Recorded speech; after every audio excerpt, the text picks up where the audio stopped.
commencé justement à me dire, mais c'est quand même assez stupide de ta part de dire que tu as raté ta vie alors que ta vie n'a même pas commencé. Ah oui. Yefotamana, bienvenue sur les chroniques de Chonté. Je suis Chonté Silué, blogueuse passionnée de lecture, d'écriture et de partage de connaissances. Et aujourd'hui, je reçois Mylène Flika, qui est la fondatrice de Irao. Irao, qui est une entreprise avec une plateforme qui fournit les outils aux entrepreneurs, des outils éducatifs aux entrepreneurs et aux créatifs, afin qu'ils puissent rentabiliser leur talent et construire une carrière professionnelle. Je pense que c'est ça. Hein? Oui, c'est bien ça. Alors, merci beaucoup Mylène aujourd'hui de m'accorder de ton temps. Alors, on essaie de se la faire très professionnelle, mais ce n'est vraiment pas comme ça qu'on parle en vrai. Alors, j'ai voulu aujourd'hui discuter avec Mylène autour d'un livre, The Defining Decade, Why Your 20s Matter and How to Make the Most of Them Now, de Meg Jay. Et pour la petite histoire, j'ai découvert le livre à travers Mylène justement, qui avait lancé un concept de club de lecture sur Twitter. Donc l'idée c'était que plusieurs personnes à travers le monde lisent, je crois que c'était un chapitre par semaine pratiquement, hein, et on essayait de lire ensemble, de discuter autour du livre et tout. Et franchement, c'était une révélation pour moi. Ce livre était magnifique pour toutes les personnes qui sont dans la vingtaine. Donc, on va en parler aujourd'hui ensemble.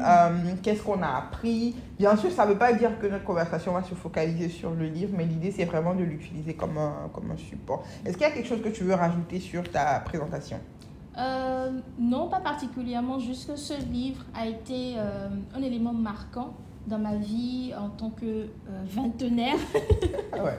En tant que vingtenaire, et systématiquement, lorsque des gens dans la vingtaine qui font face à des problématiques que j'ai rencontrées ou bien ce dont ce livre parle, je leur offre systématiquement le livre et c'est aussi une révélation pour ces personnes-là. Donc, vraiment conseillé, allez le prendre dès maintenant. Que vous soyez à un pas de la trentaine ou au début de votre vingtaine, c'est vraiment une grande recommandation. Et personnellement, je dirais que même pour des personnes qui sont dans la trentaine, ça peut toujours être utile. Hein. Bon, après, c'est vrai que je ne suis pas encore dans la trentaine, donc comment le savoir? Mais je pense que ça reste utile pour tout le monde. Et même peut-être pour des parents qui ont des adolescents ou qui ont des personnes qui sont dans la vingtaine et qui se posent des questions, qui veulent les aider. Pour moi, c'est utile. Donc, pour la petite histoire, déjà, Meg Jay, elle est psychologue, si je ne me trompe pas. Donc, elle a rencontré plusieurs personnes qui sont dans la vingtaine, qui se posaient des questions. Et elle s'est basée aussi un peu sur tous les entretiens qu'elle a eus pour pouvoir écrire ce livre-là. Et il est divisé en 3 parties. Donc, on avait la première partie work, le travail. La deuxième partie, c'est love, donc la vie, l'amour, la famille et tout ça. Et la troisième partie, c'est the brain and the body, donc où elle parle du cerveau, elle parle de physiologie, comment est-ce que notre corps évolue aussi par rapport à la vingtaine. Donc, l'idée pour moi, c'était qu'on aille partie par partie et qu'on discute un peu de ce que nous, on a ressenti, ce qu'on a retenu majoritairement du livre. Donc déjà, la première partie, work, qu'est-ce que toi, ça a évoqué en fait pour toi? Alors déjà, il faut savoir que moi, à l'entamer de ma vingtaine, j'ai fait une crise, ce qu'on appelle la crise de la vingtaine, et dans laquelle énormément de personnes peuvent se reconnaître. Cette crise, elle est un peu pluridimensionnelle. À la fois, tu vas te sentir mal par rapport à ton travail, tu vas te poser énormément de questions sur ce que tu as envie de faire. Si ce que tu faisais déjà a toujours du sens pour tes priorités actuelles, tu vas également te poser des questions sur qui tu veux être, donc tes valeurs morales, ton caractère, et également des questions sur tes relations en général, qu'elles soient amoureuses, platoniques ou même avec tes parents. Et énormément de choses changent dans la vingtaine. Donc déjà, à la première partie, au niveau du travail, au moment où j'ai lu ce livre, je venais de prendre une décision assez radicale dans ma vie, c'était de démissionner d'un stage. Je ne connais pas quelqu'un qui ait déjà démissionné d'un stage parce que c'est tellement... Pourquoi tu démissionnerais d'un stage, tu vois? Mais j'étais arrivée à une étape dans ce stage-là où je ne me reconnaissais plus. Ce stage vampirisait mon existence. Je n'avais plus envie de travailler, je ne me reconnaissais pas et j'avais commencé à éprouver des sentiments qui étaient contre mes propres valeurs. Donc le jour où j'allais à ce stage, j'ai souhaité en fait qu'une bombe tombe sur l'entreprise pour m'empêcher d'y aller, où je me suis retrouvée à mon corps défendant, à aller là-bas, à pleurer en marchant parce que tout dans mon corps, tout dans mon esprit ne voulait pas aller là-bas. Je me suis dit, écoute, faut que tu fasses ce choix. Mais le problème, c'est que je n'avais pas trouvé ce stage seul. Et donc, qu'il y avait en fait ce dilemme par rapport à la personne qui me l'a trouvé, le sentiment de ne pas être reconnaissant, mais aussi le sentiment de ne pas construire ma carrière. Parce que c'était ma première expérience professionnelle en France. Et de me dire, tu as une opportunité en or dans une entreprise parmi les plus grandes entreprises dans ce monde et tu fais ce choix-là. Ça a été des semaines à réfléchir. Et je pense que ce livre est arrivé à ce moment-là. Et cela m'a permis de me dire, qu'est-ce qui est important pour moi ? Est-ce que ce qui compte pour moi, c'est cette sécurité professionnelle, de rester dans un job où je ne me sens pas bien, ou c'est de pouvoir avoir le courage de partir et de pouvoir travailler pour avoir mon objectif, ce que je recherche. Et donc, j'ai senti à ce moment-là déjà que le choix que je ferais déterminerait la manière dont je me comporterai pour toute ma vie par rapport à des situations pareilles. Et donc, voilà. En fait, c'est à peu près en fait, ce que j'ai ressenti, surtout en lisant ça. Et elle parle d'un passage assez intéressant par rapport à l'identité et par rapport au travail, comment tu te comportes avec les gens et comment est-ce que tu es perçu avec tes proches. Mais je pense qu'on aura l'occasion d'en reparler. Et ce que tu dis me parle beaucoup parce que je me souviens que moi, justement, moi, dès que j'ai arrêté, dès que j'ai fini mon master, j'ai commencé à enseigner. J'ai enseigné 2 ans à l'université, j'ai enseigné 1 an en maternelle et puis j'ai pris une année sabbatique. Pas tellement sabbatique puisque je me consacrais à mon blog et puis au centre LIS, qui est la bibliothèque que j'ai ouverte. Mais c'était la période où je m'étais dit, ok, je suis dans ma vingtaine, c'est le moment de tester des choses aussi. Je me suis dit, mais c'est pas quand j'aurai 30 ans et plus. C'est vrai qu'on peut toujours prendre des risques quand même à 30 ans, 40, 50. On voit des gens qui changent de carrière comme ça. Mais il y a moins de risques en fait quand tu es dans la vingtaine. C'est vrai que toi, tu étais déjà parti en France. Peut-être que tu ne dépendais plus forcément de tes parents. Mais moi, je vivais toujours chez mes parents. Et je me disais, j'ai pas de facture à payer. J'ai pas une famille qui dépend de moi. Donc, c'était vraiment le moment où je pouvais encore essayer des choses. C'est vrai que je n'étais pas totalement perdue. Je restais dans le domaine de l'éducation, de la création de contenu pour l'éducation aussi.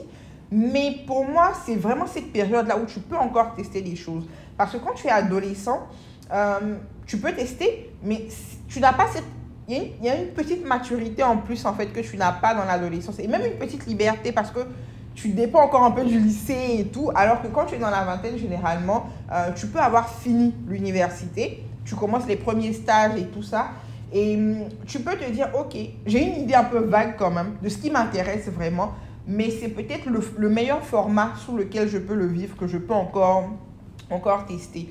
Donc, ce que tu dis, c'est vrai. Dans le livre, justement, elle parle de l'importance de commencer à construire sa carrière, poser les bases, en fait, pendant qu'on est dans la vingtaine. Et elle parle aussi du fait qu'on se compare beaucoup aux autres. Parce qu'on a nos amis qui commencent justement à avoir une carrière beaucoup plus, j'ai envie de dire, assise, beaucoup plus stable. Et nous, quand on est encore en train de se chercher, on a l'impression que notre valeur dépend justement du travail qu'on fait. Et pour toi, justement, qui fait quelque chose qui est totalement atypique, hein, parce que on n'a pas grandi avec cette idée que, ok, on va devenir peut-être créatif ou on va créer une plateforme. C'est vrai qu'on est des millennials, donc on a grandi avec l'Internet. Mais ce n'était pas quand même automatique. C'était toujours cette idée de, quand tu vas à l'école, tu vas devenir médecin, avocat et tout. C'est limite, aujourd'hui, on se crée parfois, en fait, certains boulots. Aujourd'hui, tu as créé ton emploi. Comment tu l'as vécu? Est-ce que par un moment, justement, tu t'es comparé à des personnes qui suivent un chemin classique? Et puis, on ne va pas se mentir, parfois, ça vient aussi avec même le gain financier. Parce que la voie classique, c'est un peu plus stable. Tu as ton salaire à la fin du mois, tu es tranquille. Mais quand tu es créatif, c'est chaud. Donc, comment tu l'as vécu justement par rapport aux autres personnes de ton entourage? Déjà, moi, à 21 ans, je pensais que j'avais raté ma vie. J'avais même écrit, je crois, un article dessus. Et cet article était le summum de ma réflexion. Quand le moment où j'ai commencé justement à me dire, mais c'est quand même assez stupide de ta part de dire que tu as raté ta vie alors que ta vie n'a même pas commencé. Ah oui. Et c'est pour dire en fait à quel point effectivement on peut ressentir cette pression-là dans la vingtaine. Et cette pression de se comparer aux autres, elle va en grandissant. C'est-à-dire que quand j'étais au début de ma vingtaine, je me disais j'ai raté ma vie parce que j'ai pas un emploi comme mes amis, parce que mes amis ne dépendent plus de leurs parents et que moi je suis encore en train de dépendre de mes parents. quand tu grandis un peu, c'est mais pourquoi ils font des enfants, mais pourquoi ils se marient, mais pourquoi ils font si on est encore des enfants, non? Tu vois, donc au fur et à mesure que ta vingtaine avance, tu as toujours d'autres éléments de comparaison. Et donc, ce qu'elle explique dans ce livre, c'est déjà par rapport à nous, à notre génération de millennials qui ont grandi avec les réseaux sociaux et pour qui la vie des autres est une constante représentation. Tu es constamment en train de savoir ce qui se passe dans la vie des autres. Donc, tu ne peux pas ne pas te comparer. C'est vrai, on va vous dire sur les réseaux sociaux, il ne faut pas le faire, mais c'est un travail constant qui doit être conscient également. Donc, aujourd'hui, à cette époque-là et toujours aujourd'hui, j'ai toujours eu cette visibilité-là, pour ainsi dire, où beaucoup de personnes se voyaient en moi. Mais en même temps, moi, j'avais d'autres références. Et je me voyais dans ces références-là. Et je considérais que par rapport à mes références, je n'ai encore rien accompli. Les choses qui m'ont aidée, ça a été ce livre, mais ça a été aussi le fait de faire un digital detox d'au moins 1 mois. C'est de pouvoir revenir en moi-même et me poser les bonnes questions par rapport à ce que j'ai envie d'être et ce que j'ai envie d'accomplir. Parce que, bien évidemment, les autres évoluent, mais c'est par rapport à leur chemin. Qu'est-ce que moi je veux pour moi-même? Si par exemple, j'estime que je ne veux pas trouver un emploi, alors pourquoi est-ce que je me comparerai à quelqu'un qui n'a pas envie de se lancer dans un business? Ou bien si je décide par exemple que voilà, je n'ai pas envie d'avoir des enfants, pourquoi est-ce que le fait que les autres aient des enfants soit un élément de pression pour moi? Mais tu ne peux pas t'empêcher d'y penser. Moi, par exemple, il y a des amis, 2 amis à moi avec qui j'ai sauté la classe. Donc, pour dire, pendant que les gens de ma génération, quand je dis les gens de ma génération, c'est souvent des gens qui sont beaucoup plus âgés que moi.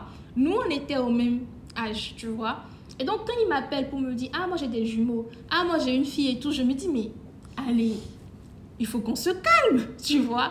Mais au final, ce que je dirais, c'est déjà que la personne qui a dit que sur les réseaux sociaux, on exprime que ces moments de réussite et d'accomplissement, elle avait raison, tu vois. Même toi-même, en tant que personne, tu te verrais très mal aller sur les réseaux sociaux pour dire, alors aujourd'hui, j'ai pas mangé, j'ai tellement faim, mais la vie continue, tu vois. Oui. Donc, il faut pouvoir avoir ce recul-là par rapport à ce qu'on voit et pouvoir véritablement mettre par écrit, mettre sur papier ce qu'on a envie d'être et définir ses critères de succès, un peu comme une entreprise, tu vois. Donc, si par exemple, tu as un moment donné de ta vie que tu estimes que, voilà, mon objectif, c'est de pouvoir devenir expert dans mon domaine, oui. Juge-toi par rapport à ça.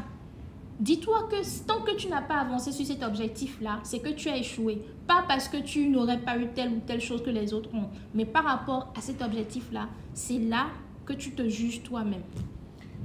Tu as dit 2 points sur lesquels je veux revenir. Le premier, c'est la digital detox. Donc, j'explique pour les gens peut-être qui n'auraient pas compris. C'est le fait de faire un break avec les réseaux sociaux. Et d'ailleurs, pour ceux que ça intéresse, il y a le livre Digital Minimalism de Cal Newport, en français, minimalisme digital, que vous devriez lire et qui pourrait vous aider aussi à faire cette détox-là, donc qui est très importante. Et le deuxième point, justement, tu l'as mentionné, c'est que parfois les gens te regardent, comment dire ça? Ils aspirent en fait même à être un peu comme toi, sans savoir en fait les struggles par lesquels tu passes, en fait, sans savoir tes propres combats internes. Et je peux le comprendre totalement parce que je suis parfois passée par ce genre d'émotions. Et c'est comme tu le dis, les réseaux sociaux, personne ne vient en fait. C'est vrai qu'aujourd'hui, de plus en plus, on essaie de parler aussi de nos mental breakdown, de venir parler de quand c'est dur. Mais généralement, même quand tu parles de quand c'est dur, c'est que c'est passé. Et donc, les gens ont l'impression que quand ils voient Mylène ou quand ils voient Chonté qui parle de ce qu'elle accomplit, qu'il n'y a pas ces échecs. Aujourd'hui, la dernière fois quand on s'est vu, on a parlé justement d'un exemple aussi de moment qui t'avait mis un peu down. Ouais. Mais sauf que personne ne peut le voir sur les réseaux sociaux parce que après, c'est privé, tu n'as pas forcément envie de tout partager.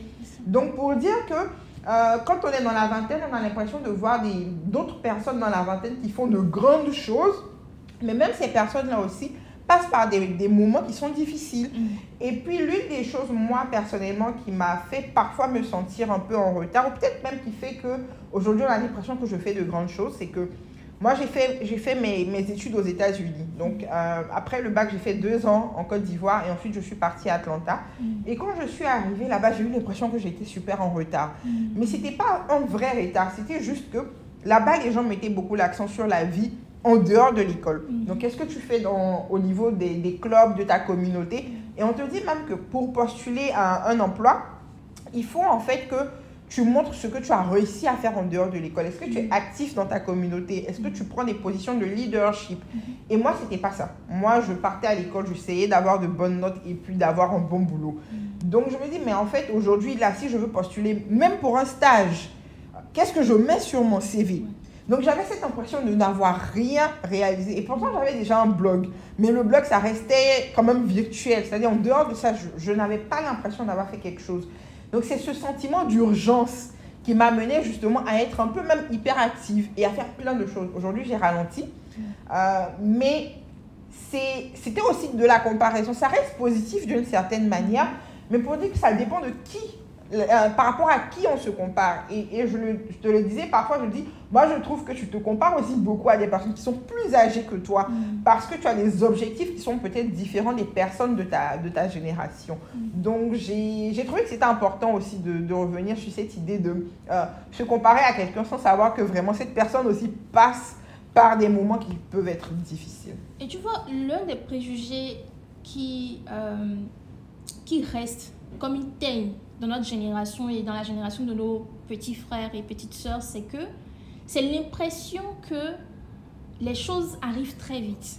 C'est l'impression qu'il suffit que je travaille quelques mois et là j'aurai la reconnaissance, mes parents vont me dire qu'ils sont fiers, je vais acheter la voiture, Moi, à 21 ans, je me disais que j'aurais lancé mon premier roman. Quand j'étais beaucoup plus jeune, et à 15 ans, j'avais déjà fait mes objectifs, mais je les ai fait jusqu'à 21 ans. Ce qui explique aussi la raison pour laquelle j'ai fait une grosse crise, parce que je ne me voyais pas vivre après 21 ans. Je me disais, mais qu'est-ce qui se passe après? Pour moi, c'est la mort, tu vois. Mais ça, c'est quand tu es hyper jeune. Tu penses dans un timeline de 10 ans. Mais quand tu arrives dans la vingtaine et tu te rends compte, mais la vie, c'est devant, tous les objectifs que tu as eu à faire quand tu avais 15 ans, 14 ans, il faut que tu les revoies. C'est ce que je disais dans l'article, justement. Je disais que c'est important, quand tu arrives à un certain point de ta vie, d'optimiser et d'actualiser tes rêves d'enfant. Le fait que tes rêves d'enfant meurent ne signifie pas que tu es en train de mourir ou que tu es en train d'échouer. Au contraire, cela signifie que tu es en train de grandir. Et grandir, bien évidemment, c'est une épreuve hyper douloureuse. C'est vraiment, vraiment douloureux. Donc, ça prend beaucoup plus de temps de réussir qu'on ne le croit. Et lorsque tu parlais justement du fait que quand on grandissait, on n'avait pas forcément l'intention de lancer des plateformes, de faire ceci, de faire cela, c'est justement la solution que je trouve à la crise de la vingtaine, c'est d'explorer ses passions, d'explorer différentes expériences professionnelles et surtout de ne pas minimiser nos passions parce que cela serait de l'amusement. Comme quand je prends ton exemple, tu as écrit des articles, tu as créé une communauté de plus de 100 000 personnes qui te suivent. Des gens ont été influencés par ton expérience.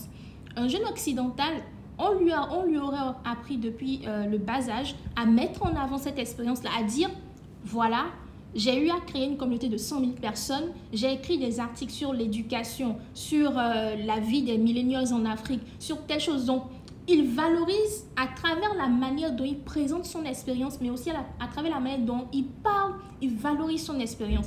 Nous avons énormément de jeunes gens qui ont des expériences incroyables. Même si c'est que pendant ton lycée, tu as eu à, lancer un business de popcorn. Et ce business de popcorn t'a permis d'avoir 100 000 francs par mois. C'est une expérience, tu vois. Même si tu as fait des cours de natation et que tu es devenu professeur ou tu as pu enseigner à d'autres personnes ou même tu es juste devenu capitaine de ton équipe de natation, c'est une expérience professionnelle. Donc, le fait de dénigrer à chaque fois ce qu'on a pu faire nous amène aussi à nous dire qu'on n'a rien fait, tu vois. Et ça, c'est hyper, hyper important de le dire et de rappeler que lorsqu'on dit que ça va prendre du temps, on ne dit pas que ça va prendre 2 ans, 5 ans.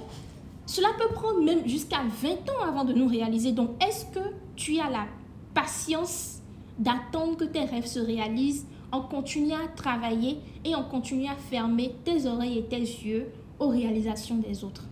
En fait, quand tu parles de patience, moi, j'ai un livre qui me vient directement en tête. C'est So Good They Can't Ignore You de Cal Newport. Bon, on va penser que je ne parle que de Cal Newport. Est-ce que tu es affilié à Cal Newport? Pas du tout.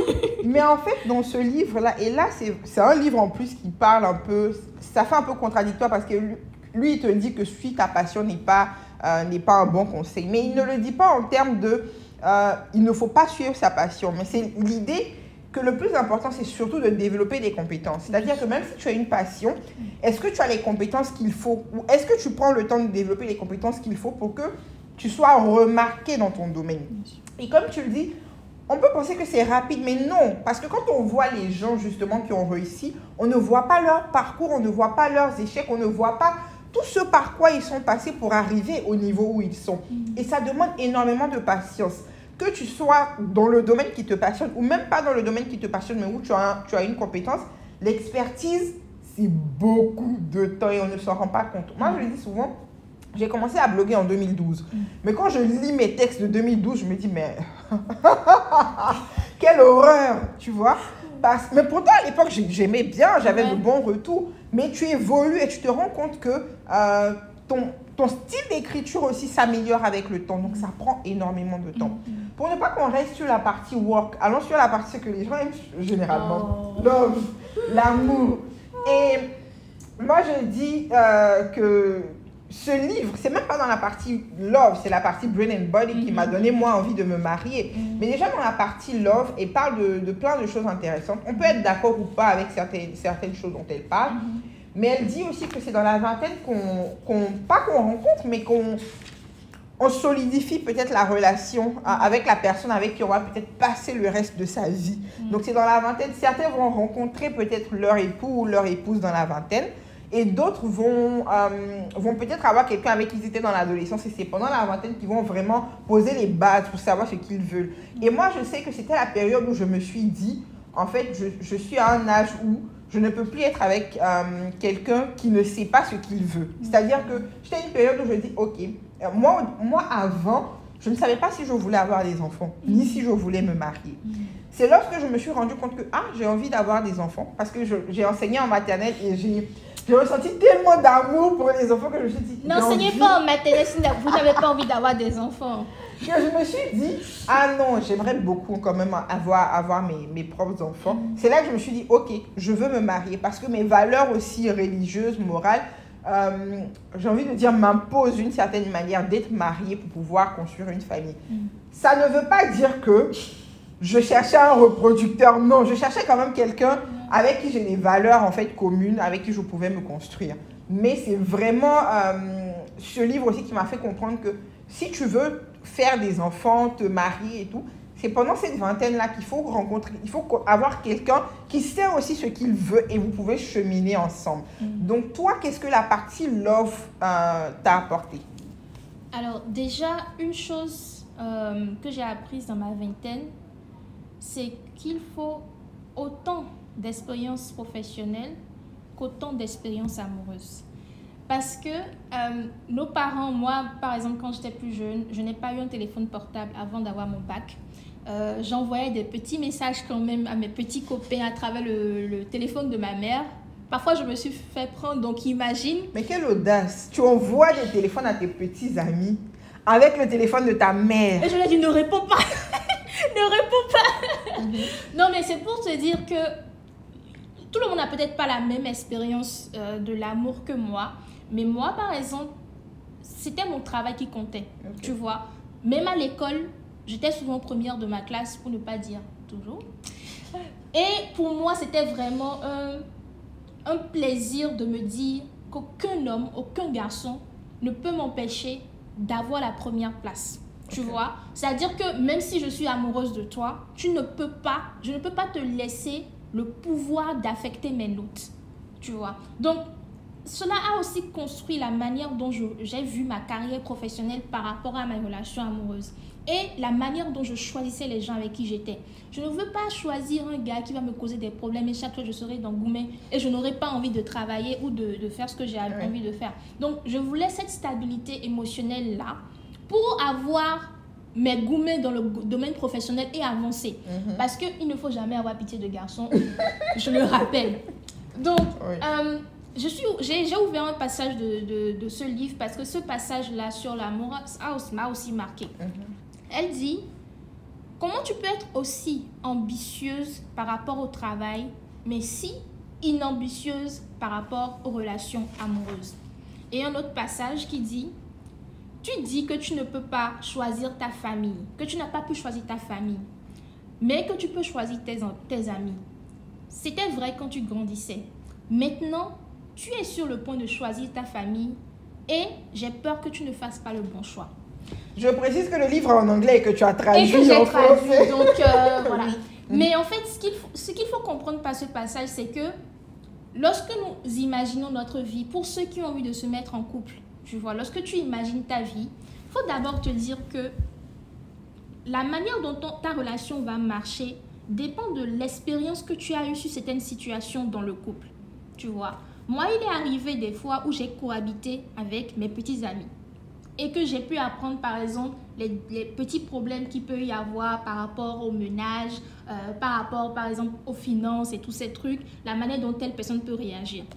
Qu'est-ce qui se passe aussi? Quelles sont les réactions que tu as lorsque ton petit ami te trompe?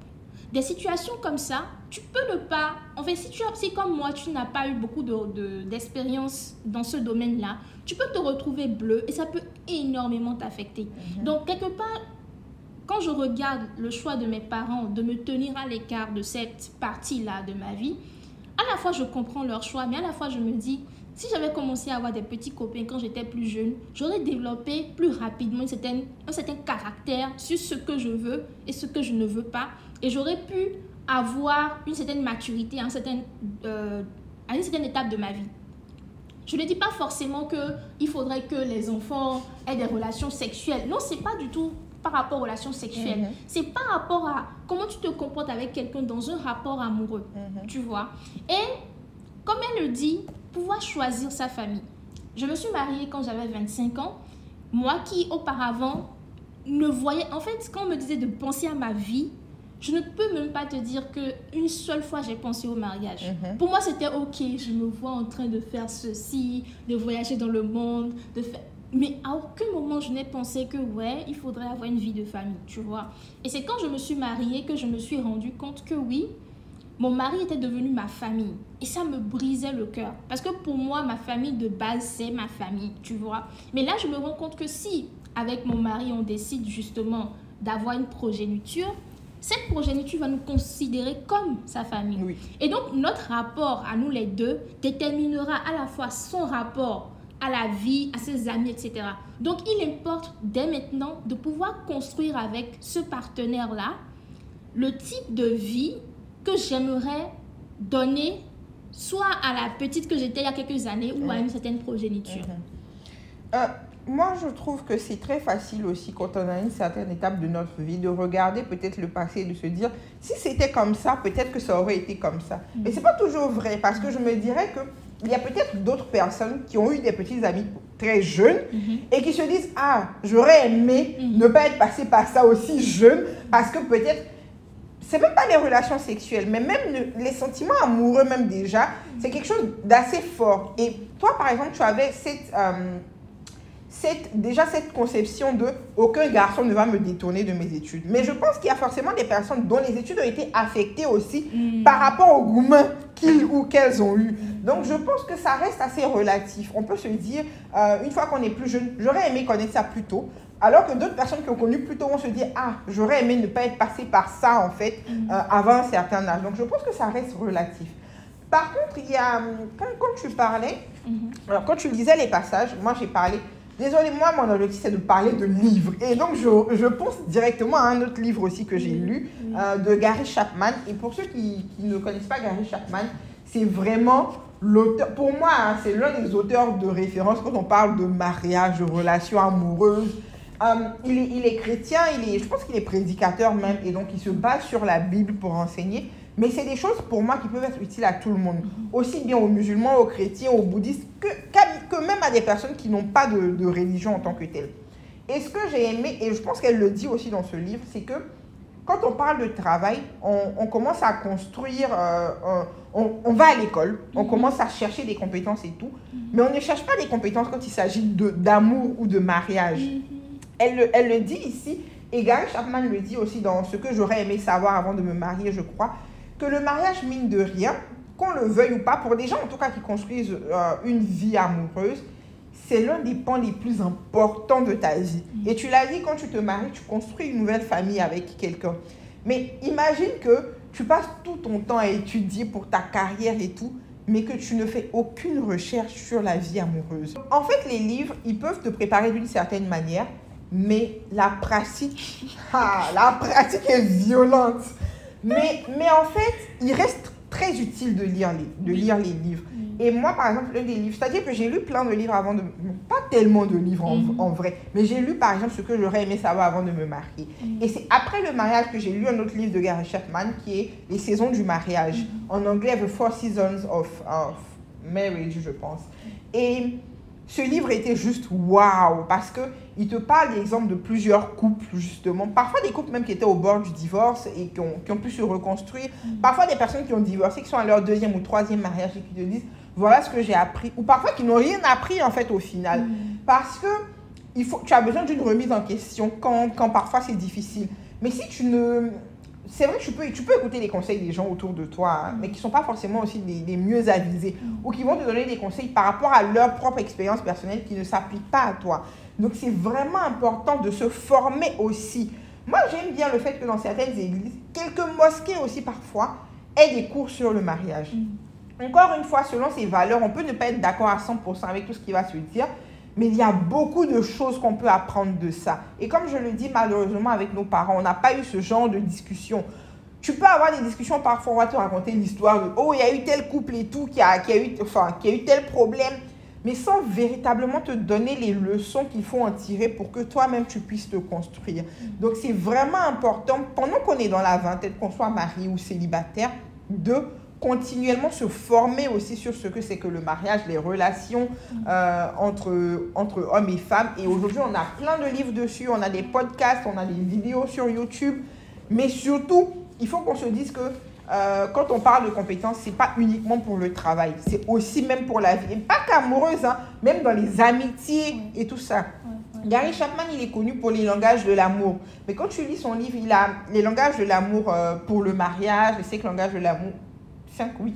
Et puis, il a aussi les 5 langages pour trouver l'amour que j'ai lu et que j'ai adoré, où il te parle de personnes qui sont célibataires, par exemple. Donc, comment est-ce que tu développes ton amour avec ta famille, avec tes enfants, pour ceux qui sont divorcés mais qui ont des enfants, ou même dans le domaine du travail, comment est-ce que tu communiques de la bonne manière en fait avec quelqu'un qui n'a pas le même langage d'amour que toi. Donc vraiment pour mentionner encore une fois l'importance qu'on puisse aussi se former sur tout ce qui est lié en fait à la vie amoureuse. Oui, totalement. Je pense que la formation, elle peut se faire de plusieurs manières aussi, tu vois. Au-delà même de la lecture, c'est de pouvoir discuter. Là, par exemple, tu as vu Kiani, elle me parle souvent des discussions qu'elle a avec ses proches, vos tantes, vos oncles et tout ça. Écoutez les expériences de ces personnes-là, même vos parents. Je trouve que l'un des avantages quand tu grandis aussi, c'est que tes parents arrivent à te considérer comme un égal ou comme au moins une frère ou une sœur. Et du jour au lendemain, ils peuvent te raconter une histoire. Tu vas te dire, mais d'où est-ce qu'il sort pour me raconter ça, tu vois? Mais c'est aussi qu'ils comprennent que ces expériences-là qu'ils te racontent pourront te forger. Et s'il y a aussi un autre point que j'aimerais amener dans cette discussion, c'est de ne pas avoir peur d'aller à contre-courant. Tu vois, moi, j'ai eu à faire des choix dans ma vie professionnelle, dans ma vie amoureuse, qui n'ont pas été du tout compris par les gens autour de moi. Mais je les ai faits par rapport à ce que je savais au fond de moi-même, par rapport à là où je voulais aller. Donc, même dans les relations amoureuses, il peut arriver que vous fassiez des choix que vos amis et que vos parents ne vont pas comprendre. Mais si vous êtes prêt à supporter les conséquences, bah faites-le, tu vois. Et ce courage-là, tu le verras dans tout, en fait. Tu le verras dans le travail, avoir le courage de quitter un emploi ou de prendre un emploi. Dans les deux cas, ça demande du courage.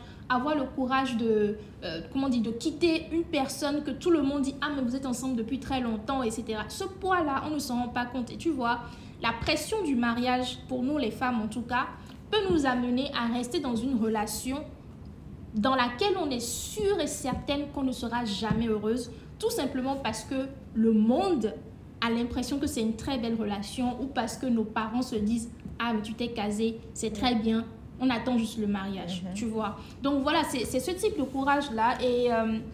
Et aussi, j'aimerais parler du fait que nous, les femmes, on a tendance à nous dire de ne pas être trop exigeantes par rapport aux hommes. Tu vois, on a tendance à, et elle a parlé de ça, dating down, tu vois, à se sentir coupable de ne pas vouloir d'un gars qui ne sait pas ce qu'il veut dans sa vie, par exemple. Mais clairement, je te dirais, si tu es une femme ambitieuse, ce n'est pas forcément que tu veux que le gars ait une voiture, une maison. C'est que tu veux que le gars se batte pour ses rêves autant que toi, tu te bats pour tes rêves. Donc, à cette étape de la vingtaine, vous allez peut-être tomber sur des gars qui ne sont pas encore riches ou bien qui n'ont pas encore de boulot. Mais cela ne signifie pas que ce ne sont pas des gars à date, comme si le fait de les date était de date down. Non, c'est juste que tu puisses t'assurer que la personne avec qui tu veux faire ce chemin-là puisse être en train de travailler pour devenir sa propre personne. Voilà. Oui. Et peut-être ce que j'ai envie de dire, parce que quand tu parlais, tu mentionnais le fait que tu peux savoir, en tout cas en ton fort intérieur, que tu es avec quelqu'un, enfin, tu ne seras pas heureuse finalement dans cette situation. Mais ce que je veux préciser aussi, ça ne veut pas dire que quand tu es avec la personne que tu penses avoir trouvé qui est ta personne vraiment, que ça va être facile non plus. Ah non! Parce qu'il y a des difficultés. Et ça aussi, on ne le dit pas assez, mais le fait d'avoir peut-être lu des contes de Mille et une nuits, les contes de Cendrillon et ils vécurent heureux. Parce que tous les livres comme ça, là, à la fin, on dit ils vécurent heureux et eurent plein d'enfants. À force de les avoir regardés ou d'avoir regardé les novellas, en fait, on ne sait pas ce qui se passe après. Alors qu'après, tu continues d'apprendre, en fait. Tu continues de grandir et d'évoluer en tant que personne. Donc, ça ne veut pas dire que j'ai quitté telle personne parce que il y avait des choses qui n'allaient pas. Ça ne veut pas dire que celui avec qui je suis aujourd'hui, tout va bien, tout n'est pas parfait. On apprend aussi, justement, et on apprend aussi beaucoup. On se dit, ah, je comprends pourquoi peut-être mes parents ont fait tel choix. Parce que tu te rends compte que tu as beaucoup de compromis à faire, beaucoup de compromis, beaucoup de travail à faire sur ton ego aussi pour que ta relation marche. Et ça ne veut pas dire que l'autre en face est mauvaise, mais on n'oublie pas qu'on vient avec des backgrounds différents, de cultures différentes, de familles différentes. Et donc, on doit ensemble, comme tu le dis, créer une nouvelle famille, trouver un nouvel équilibre. Et peut-être pour partir sur la troisième partie, donc, The Brain and the Body. Donc, où Meg Jay nous parle de ce que les femmes n'aiment pas entendre, mais finalement on se rend compte que c'est une réalité, c'est l'horloge biologique. Et moi, avant, je n'aimais pas parce que on utilise ça comme une pression pour les femmes. C'est-à-dire qu'on est toujours en mode ah, mais il faut te marier parce que tu dois faire des enfants. Ah, mais l'âge passe et tout. Moi, je comprends. Ça peut partir même d'un sentiment de bienveillance parce qu'on se dit ah, je veux pas que tu finisses vieille fille et que tu regrettes un peu. Mais ce que les gens oublient, c'est que ça peut t'amener aussi à avoir une telle pression que tu vas faire de mauvais choix. Parce qu'il ne faut pas faire des enfants juste pour faire des enfants. Parfois, tu n'as même pas de situation financière stable. Et parce que ton âge avance, tu vas faire des enfants et vous vous retrouvez dans les problèmes. Mais n'empêche que c'est réel l'horloge biologique. Et moi, ce que j'ai appris dedans, c'est que même les hommes ont une horloge biologique. Et ça, je ne le savais pas du tout avant de lire ce livre. Donc, je disais que c'est le livre qui m'a, moi, donné envie de me marier. Parce que quand je l'ai lu, elle te disait, on voit beaucoup de célébrités, on dit qu'ils deviennent maman à plus de 30 ans. Bon, 30 ans encore, ça va, mais à plus de 40 ans. Et on se dit, ah, c'est possible, je peux prendre mon temps. Sauf qu'on ne voit pas le parcours par lequel elles sont passées. Et beaucoup de ces femmes, pas toutes, mais beaucoup vont parfois devoir aller voir des spécialistes de la fertilité, devoir passer par plein d'examens, plein de traitements pour pouvoir avoir un enfant parce que plus l'âge avance, plus c'est difficile en fait d'enfanter. Mais en même temps, donc ce que je disais qu'on ne sait pas pour les hommes, parfois on dit, on ne dit pas, mais elle le dit dans le livre, avec l'âge, les hommes aussi en fait n'ont plus de spermatozoïdes de qualité. Et parfois, ça peut être la source aussi de maladies au niveau des enfants. Donc, on peut avoir des enfants qui vont avoir des handicaps mentaux parce que, justement, ils n'ont pas eu un spermatozoïde de qualité. Ça ne veut pas dire, encore une fois, que tous les hommes, à partir d'un certain âge, ne peuvent pas avoir des enfants en bonne santé. Mais il faut savoir que c'est réel. Et moi, j'avais vraiment beaucoup aimé cette partie. Je me suis dit, ah, bon, ça veut dire que si je veux faire des enfants, c'est le moment de trouver la personne avec qui je veux le faire et puis de commencer à se construire parce que... Et ça ne veut pas dire non plus que les gens qui se marient dans la vingtaine ne vont pas avoir de problème, mais juste qu'on soit conscient en fait que cette horloge biologique existe. Oui, tout à fait. Et ce que tu apprends très vite quand tu fais des recherches sur ce domaine-là, c'est que le pic de la fertilité pour l'homme et la femme, c'est entre 19 ans et 23 ans. Ok, ça je savais pas. Et genre, dans l'idéal, quand tu regardes ton corps, c'est à ce moment-là que tu as moins de problèmes pour enfanter. Donc, quand tu prends cette information et que tu prends le monde dans lequel tu vis, tu sais que ce n'est pas des choses qui vont ensemble. Certes, il y a des personnes qui font des enfants déjà à partir de 18 ans, même 16 ans et tout ça. Mais dans notre monde aujourd'hui, ce n'est pas aussi bien vu parce que effectivement, tu n'es pas ta propre personne. Et avant, il y avait peut-être des structures sociales qui faisaient que quelqu'un à 19 ans est déjà marié, n'a pas à s'inquiéter de ce qu'elle va manger et tout ça. Je parle surtout des femmes. Surtout des femmes. Avoir un enfant, aussi mignon qu'il puisse paraître sur vos TikTok et vos Reels, c'est une décision très importante et irréversible. De la même manière que parfois vous avez eu à reprocher certaines choses à vos parents par rapport à votre existence, prenez conscience que vos enfants vous reprocheront la même chose. Et non pas seulement par rapport au plan financier, mais par rapport au plan de la maturité. Et donc, si tu n'es pas prêt, même si certaines personnes disent on n'est jamais prêt, mais je pense quand même qu'il y a un certain niveau de préparation qui peut advenir à ce plan, dans ce plan-là. Donc, effectivement, en lisant ce livre, j'ai pu approcher le sujet de l'horloge biologique différemment. Parce que moi, déjà, j'avais des positions assez tranchées sur la maternité. Et donc, quand on me parle d'horloge biologique, moi, je me disais, voici encore un nouveau moyen de pression. Tu vois. Maintenant, il ne faut pas oublier que vous avez les moyens de cryogéniser vos œufs et de devenir mère à un âge avancé. Mais pour cela, vous aurez besoin de beaucoup d'argent et de beaucoup d'argent et d'une certaine infrastructure. Mais par contre, si vous décidez de faire un enfant, il faudrait normalement pouvoir subvenir aux besoins de l'enfant. C'est vrai. J'ai demandé à tous mes amis qui ont eu des enfants, est-ce que ça signifie que, est-ce que c'est vrai que lorsque l'enfant vient, il vient avec ses bénédictions? Mais tout le monde a sa petite anecdote sur le fait que, ah, mais je cherchais un boulot dans l'époque, quand l'enfant était à 1 mois de venir, j'ai trouvé un travail. Mais tout ça, ce sont des anecdotes finalement, parce qu'on rationalise énormément après que les choses se soient passées. Parce que lorsque tu finis de souffrir, tu oublies à quel point c'était difficile. Donc, moi, j'ai pris conscience du fait qu'effectivement, à partir d'un certain âge, 30 ans, 35 ans, ce n'était plus aussi évident. Mais j'ai dans mon entourage des femmes qui ont attendu 30 ans pour faire des enfants et ça a été le cas. Donc, quelque part, et aussi une autre information très importante, c'est que faire des enfants, c'est pas aussi facile. C'est pas tu fais l'amour ou bien tu couches avec quelqu'un et tout de suite, l'enfant sort. Si tu te rends compte que faire un enfant, ça peut te prendre 2 ans. C'est vraiment une question de probabilité. Donc, quand on était plus jeunes, on nous faisait peur en nous disant « Ok, si tu prends la serviette de ce garçon, tu vas tomber enceinte. » On nous faisait peur, mais tu réalises en fait que faire un enfant n'est pas aussi facile et que ceux qui font des enfants après avoir couché 1 fois ou 2 fois, en fait, ce sont vraiment des exceptions. Tu vois. Donc, ce à quoi je veux venir, c'est vraiment que les gens puissent comprendre la réalité telle qu'elle est, avoir les données sur ce qui se passe, ce qui peut arriver, mais pouvoir faire leur choix en bonne conscience. Voilà. Et ce que tu dis est tellement vrai. C'est pas si facile. Et comme tu le dis, ça veut dire qu'on a grandi avec cette idée parce que beaucoup de jeunes filles, par exemple, moi on me l'a jamais dit, mais beaucoup de jeunes filles ont dit que quand elles ont eu leur première menstrue, la maman a dit « Ah, si tu joues avec les garçons, tu vas tomber enceinte. » Et tu as cette idée que dès que tu as un rapport sexuellement protégé, tu vas tomber enceinte. Ce qui est bien d'une certaine manière pour protéger les gens, mais en même temps, ça fait que quand tu te maries, tu te dis immédiatement, ah, dès que ça va se passer, je peux tomber enceinte. Sauf que c'est pas ça la réalité, comme tu le dis.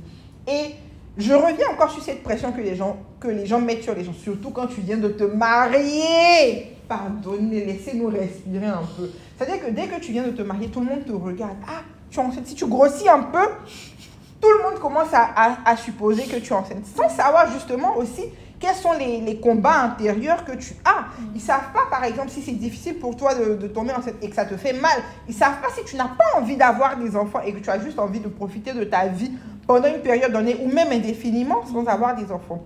Donc, tu as toujours des gens qui oublient que c'est une histoire privée. D'ailleurs, j'ai décidé de faire un t-shirt pour dire No, I'm not pregnant and that's my business. Parce que franchement, les gens te fatiguent avec ça. Et ils oublient que ce n'est pas automatique. Et pendant que tu parlais, j'ai eu envie de faire la recommandation du podcast Bliss, justement. Bliss Stories, qui est un podcast qui parle aussi de maternité, de ce processus aussi pour devenir mère. Et quand tu l'écoutes, mais en fait, il y a juste des choses incroyables. Tu te rends compte à quel point c'est tellement difficile pour certaines femmes de pouvoir avoir un enfant. Parfois, ce n'est pas juste la femme, ça peut être le problème peut venir aussi du monsieur, mais ce n'est pas aussi facile que ce qu'on le croit. Et après même la grossesse aussi, il y a la période de maternité. Donc déjà, c'est là que tu découvres que l'allaitement, ça peut faire mal. C'est là où tu découvres que parfois, ce n'est pas automatique. Ce n'est pas toutes les femmes qui arrivent à allaiter, comme il y en a qui n'ont même pas envie d'allaiter. Donc, il y a tellement d'histoires qu'il faut qu'on se dise que ce n'est pas juste, OK, je vais faire des enfants et tout va bien se passer. Il y a tellement de choses au-delà de la responsabilité d'éduquer quelqu'un, de lui transmettre des valeurs. Ça peut être très compliqué. Oui, tout à fait. Et l'autre point aussi, c'est...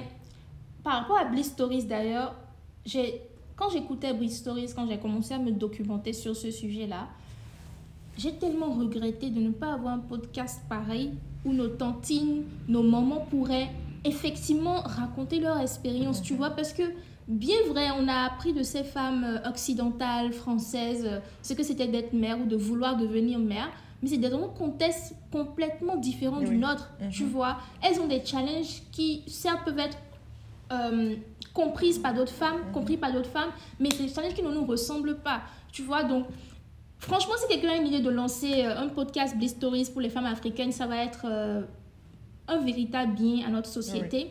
Et le dernier point aussi auquel je pensais, c'est par rapport, tu sais, par rapport au coût d'un enfant lorsque ta relation amoureuse n'est pas au bon fils, tu vois.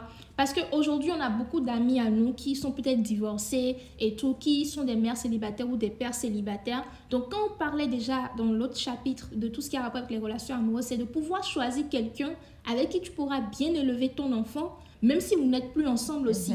Donc, si cette personne-là n'incarne pas les valeurs qui sont importantes pour toi, eh bien, tu vas te retrouver avec un coparent, comme on dit, qui n'assume pas ses responsabilités.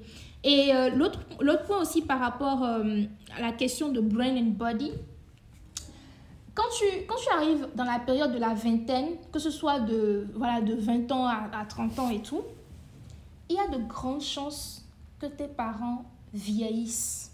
Et il y a la réalisation que tes parents ne sont pas éternels. Oui. Quand tu es petit, tu penses que tes parents sont hyper forts, hyper éternels et tout, mais à un moment donné, tu te rends compte qu'ils vieillissent. Et je pense que la crise de la vingtaine, cet élément-là fait partie des choses les plus marquantes dans la crise de la vingtaine. C'est le fait de réaliser que tes parents vont vieillir et vont mourir, et le fait de réaliser aussi qu'ils sont des êtres humains imparfaits. Oui. J'ai senti que je suis devenue une adulte quand j'ai été en mesure de voir mes parents comme des adultes, des êtres humains comme moi, et de comprendre leurs erreurs, de comprendre leurs imperfections et de me dire « Ah, mais il n'avait pas le choix ou bien il a fait de son mieux aussi. Oui. » Tu vois. Et moi, par exemple, à 25 ans, mon père est décédé. Donc, cela a été aussi un autre cheminement à faire. Le fait de me dire, je me retrouve à un moment de ma vie où j'ai besoin d'écouter mon père me parler, de comprendre plus son histoire pour comprendre d'où je viens, et il n'est plus là. Tu vois, donc cette conscience-là, c'est quelque chose de très difficile à gérer, mais je pense que c'est quelque chose auquel vous devez vous préparer. Et aussi vous préparer à quelque chose qui est hyper important, mais dont on ne discute pas dans les familles africaines, c'est comment vous allez prendre soin de vos parents lorsqu'ils seront très vieux.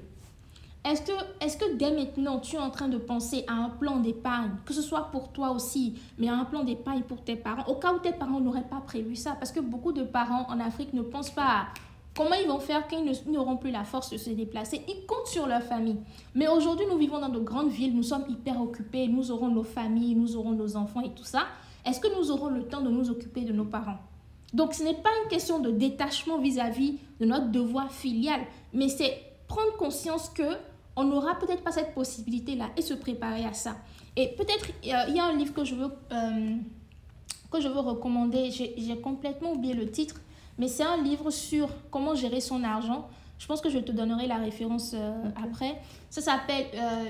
il y a deux. Il y a Badass at Making Money. Et il y a un autre... j'ai complètement oublié. Mais elle t'explique que déjà dans la vingtaine, tu dois penser à économiser de l'argent, à placer ton argent, à investir ton argent, à prendre de meilleures décisions financières. Et c'est peut-être vrai que ce livre n'en a pas parlé, mais c'est un livre qu'il faudra ajouter à celui-ci pour pouvoir parler de ça aussi. Et est-ce que du coup tu as lu le livre de Chimamanda sur le deuil ou pas encore? C'était un pamphlet, je crois. Oui. Ouais, non, je ne l'ai pas lu. C'était trop difficile. J'imagine. En tout cas, c'était une très belle conversation. Je suis sûre qu'on aurait encore plein de choses à dire, au-delà du livre, même sur la vingtaine. Moi, j'ai beaucoup aimé quand tu parles d'épargne aussi, parce que c'est dans la période où on est aussi en train de voir comment est-ce qu'on doit investir, comment est-ce qu'on doit préparer notre retraite, parce que on ne le réalise pas, mais le temps passe très vite aussi. Et le temps de te rendre compte, tu as 40, 50 ans et tu n'as rien en fait pour pouvoir aller à la retraite. Donc, c'est vraiment aussi la période où il faut construire tout. C'est vraiment la période où il faut faire et poser toutes les bases. Et on en parlait avant de commencer cet épisode. C'est le fameux tweet qui dit que avant la vingtaine, enfin avant de devenir adulte, tu penses que la vie d'adulte, c'est une crise après l'autre. Et en fait, tu te rends compte que non, c'est toutes les crises en même temps, au même moment, et que ça ne s'arrête jamais, en fait. Chaque fois que tu penses que tu peux souffler, tu as quelque chose d'autre qui vient toi-même te souffler. Donc, vraiment, c'est quand même une expérience incroyable. C'est-à-dire que ce soit la carrière professionnelle qu'on se construit, que ce soit l'épargne, que ce soit le mariage, l'amour et tout. C'est quand même des expériences à vivre parce qu'au final, c'est ça qui nous permet de nous sentir vivants, même quand c'est difficile en fait. Donc, est-ce que tu auras un mot de fin? Alors, depuis le début, on n'a parlé que des défis, mais on n'a pas parlé des points positifs. Parce qu'effectivement, dans la vingtaine, il n'y a pas que du struggle, il n'y a pas que des difficultés, il y a aussi des avantages. Le premier avantage pour moi, c'est que tu deviens plus sûr de toi. Tu sais ce que tu aimes et tu sais ce que tu n'aimes pas et tu es capable de poser les bases et de dire aux gens, je n'apprécie pas telle chose. Tu es beaucoup plus assuré dans tous tes choix au fur et à mesure que tu avances. Deuxième point, tu as plus d'argent, tu as plus de liberté et tu peux faire ce que tu veux, en tout cas, entre griffes. Et le troisième point, tout simplement, c'est que tu rencontres de nouvelles personnes, tu sors un peu de ton cadre familial, tu vas à l'aventure dans le monde entier et ça te permet juste de changer constamment tes perspectives et de tout simplement vivre des expériences que tu n'aurais jamais cru vivre. Donc voilà, c'est les 3 points qui pour moi font de ma vingtaine, en tout cas, une aventure assez intéressante. Merci beaucoup Mylène, c'était un plaisir en fait d'avoir cet échange avec toi. Mais tu n'as pas dit pour toi? Alors, si moi je devais avoir un mot de fin, tu sais... Je ne sais pas si je vais dire prophétesse ou évangéliste. Ça serait de lire ce livre, mais aussi tous les livres qu'on a recommandés, parce que c'est vrai qu'on apprend en vivant, on apprend en discutant avec les autres, mais on apprend aussi de l'expérience de certaines personnes qu'on ne rencontrera jamais. Et c'est pour ça qu'on a des livres, on a des podcasts, c'est pour ça que nous, on crée du contenu, c'est pour ça qu'on partage nos expériences sur les réseaux sociaux. Pas parce qu'on a envie de partager forcément des choses qui sont personnelles ou intimes, mais parce qu'on se dit qu'on a appris d'autres personnes, ça nous a aidés et que ça peut aider d'autres personnes.